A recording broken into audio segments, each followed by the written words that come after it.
សម្រាប់វីដេអូមួយនេះខ្ញុំនឹងបង្ហាញបងប្អូនទាំងអស់គ្នាពីរបៀបនៅក្នុងការ refund លុយពី app ថៅប៉ាវអញ្ចឹងបើសិនជាបងប្អូនទាំងអស់គ្នាកំពុងទិញអីវ៉ាន់ខុសឬក៏មានបញ្ហាណាមួយហើយចង់ cancel ទំនិញវិញអត់ដឹងថាធ្វើបែបណាអាចមកទស្សនាវីដេអូនេះជាមួយខ្ញុំបានដំបូងឡើយគឺខ្ញុំមកធ្វើជាវីដេអូសាក់ល្បងនៅក្នុងការកំងទិញឲ្យបងប្អូនទាំងអស់គ្នាមើលសិន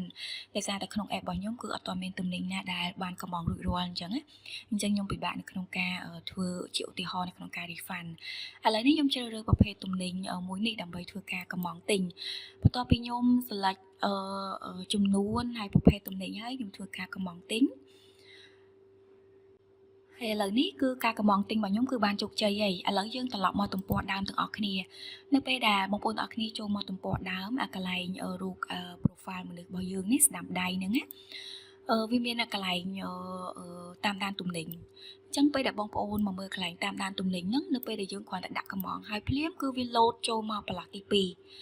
អញ្ចឹងនៅពេលដែលវា load ចូលមកប្រឡោះទី2បងប្អូនទាំងអស់គ្នាចុចលើអាប្រឡោះទី2ហ្នឹងទៅគឺបងប្អូនទាំងអស់គ្នានឹងឃើញទំនិញរបស់យើងដែលត្រៀមបំរុងនឹងធ្វើការរៀបចំអញ្ចឹងណាអញ្ចឹងបន្ទាប់មកទៀតបងប្អូនទាំងអស់គ្នាគ្រាន់តែចុចលើអាប្រឡោះទី2ហ្នឹងមកវានឹងឃើញចំនួនទំនិញដែលយើងបានកំពុងដាក់កំងបន្ទាប់មកទៀតបងប្អូនទាំងអស់គ្នាឃើញអក្សរស្ដាប់ដៃនេះហ៎បងប្អូនទាំងអស់គ្នាចុចលើហ្នឹងមកដើម្បីធ្វើការ refund អញ្ចឹងបើសិនជាបងប្អូនទាំងអស់គ្នាទុកអីវ៉ាន់នឹងយូរពេករហូតដល់អ្នកដឹក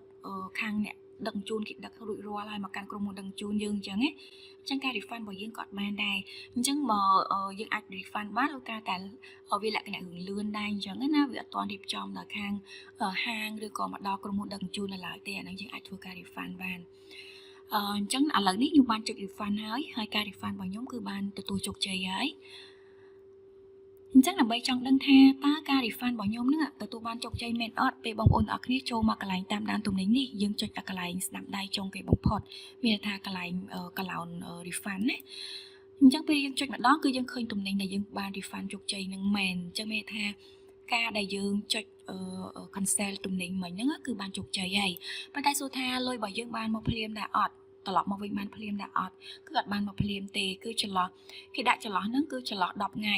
ចន្លោះពី10ថ្ងៃក្នុងអំឡុងពេលធ្វើការប៉ុន្តែជាក់ស្ដែងអត់ដល់10ថ្ងៃទេត្រឹមតែ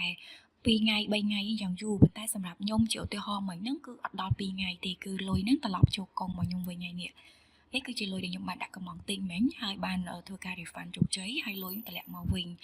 អញ្ចឹងសម្រាប់វីដេអូនេះគឺខ្ញុំមានតែប៉ុណ្្នឹងឯងហើយសម្រាប់ចម្ងល់ផ្សេងៗពាក់ព័ន្ធជាមួយនឹងការកំងទិញឬមួយក៏បញ្ហាណាមួយបងប្អូនទាំងអស់គ្នាអាចធ្វើការឆាតមកខ្ញុំផ្ទាល់តាមរយៈ Telegram ឬក៏ comment ក្រោមវីដេអូខាងលើ